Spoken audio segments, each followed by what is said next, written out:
آئین اور قانون کے بیچ پہ رہ کے کھیلا، اس کو ایک دم انہوں نے ایسے دکھایا کہ وہ پارٹی کوئی بڑی وائلنٹ پارٹی تھی. اور ان کی تقریریں سن لیں، ان کی بات چیت سن لیں کہ لگے گا ایسے کہ اس سے زیادہ کوئی خوفناک جماعت نہیں آئی.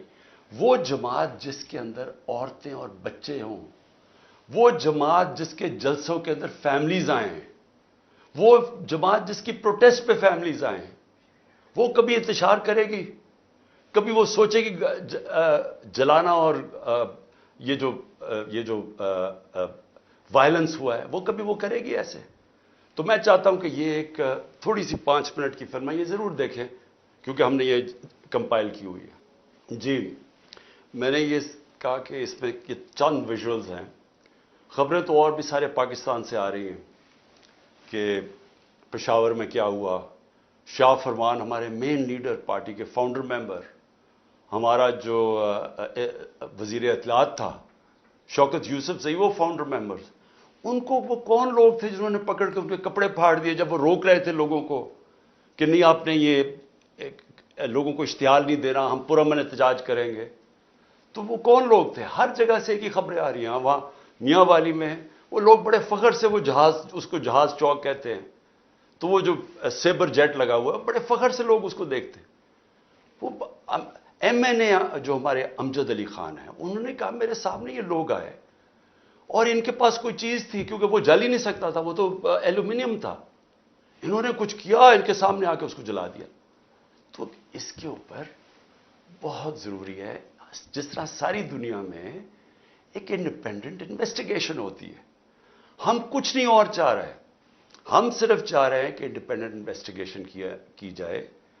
اور میں آج جتنی مجھے انفارمیشن ہے، اور میری 27 سال کی پالیٹکس ہے، یعنی میں اس کو کہتا ہوں 27 سال کی انصاف کی تحریک کی جدوجہد ہے، جہاد ہے. میں یہ چاہتا ہوں کہ ایک جب بھی یہ انویسٹیگیشن ہوگی، میں ابھی آپ کے سامنے پیشن گوئی کرتا ہوں کہ نکلے گا کیا. مجھے پولیس سے بھی پکڑوا سکتے تھے، میں ہائی کورٹ، اسلام آباد ہائی کورٹ کی بلڈنگ سے باہر نکلتا، وہاں پولیس ہی پولیس تھی، وہ پولیس مجھے پکڑ لیتی. ہمارے پاس تو کوئی لوگ نہیں تھے، باہر بھی پکڑ سکتے تھے.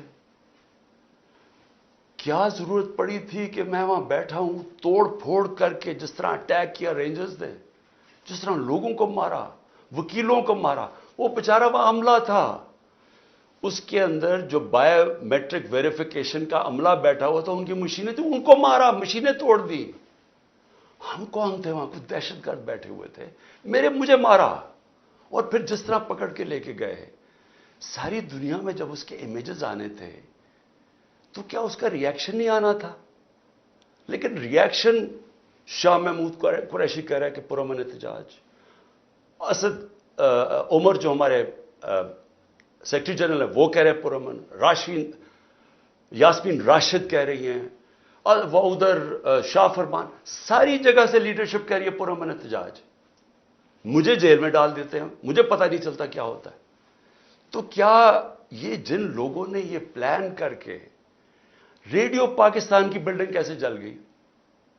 احتجاج تو کہیں اور ہو رہا تھا، ادھر کون پہنچ کے کس نے بلڈنگ جلا دی؟ سی سی ٹی وی کیمراز ہیں ادھر. وہ جو آدمی اشتعال دلوا رہا ہے لوگوں کو کور کمانڈر کے گھر کے باہر، اور جیسے لوگ اندر جاتے ہیں خود بھاگ جاتا ہے. ان کی تو آپ نادرا کے ڈیٹا بیس میں آپ اس کو پتہ چل سکتا ہے وہ کون آدمی تھا. تو کیا کوئی کسی قسم کی کوئی انویسٹیگیشن کے بغیر ایک ون سائیڈڈ کنٹرولڈ میڈیا کے اوپر پروپیگنڈا چل رہا ہے؟ مجھے پکڑا، انٹرنیٹ سروسز بند کی، سارے میڈیا کے اوپر کنٹرول کر لیا، اور کنٹرول میڈیا کے اوپر پہلے سے ون سائیڈڈ پروپیگنڈا چلنا شروع ہو گیا کہ پی ٹی آئی نے کتنا ظلم کیا. موقع ہی نہیں دیا ہمیں اپنا موقع پیش کرنے کے لیے، سب کو پکڑ کے جیلوں میں ڈال دیا.